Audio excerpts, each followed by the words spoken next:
এই যে আমার হয়তো ইতিহাসগুলি আপনাদের কাছে অনেকেরই ভালো লাগে না, আর অনেকেরই হয়তো ভালো লাগতেও পারে, যেটা বাস্তব ইতিহাস। এই জায়গায় কোনো মিথ্যা কথা বলার আমার কোনো কষ্টই আসে না, কেউ আমার 10টা টাকাও দিবে না। এই যে মেয়েটা দেখতেছে,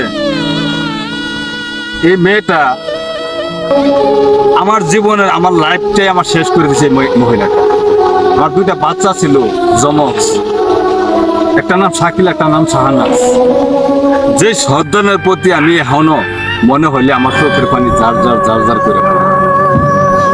বর্তমান তার যে স্বামীটা আছে, এই স্বামীটা কিন্তু তার বাপের সমতুল্য। এই মেয়েটা যে এতটাই খারাপ, সে টাকার জন্য সবকিছু করতে পারে। আমার মাইরা ফেলাইছিল, কিন্তু আল্লাহ যদি আমার হায়াত থেকে মারার কারো অধিকার নেই, কারো সাধ্য নেই। আমি খুঁজ পেয়েছি, আমি ওই খুঁজ পাওয়ার পরে আমি আমার এই সন্তান ফলাইতে আমি চলে আসি। তো সবাই দোয়া করবেন আমার সন্তান যদি বেঁচে থাকে, যাতে একদিন আমার সন্তান আমার কাছে আসে।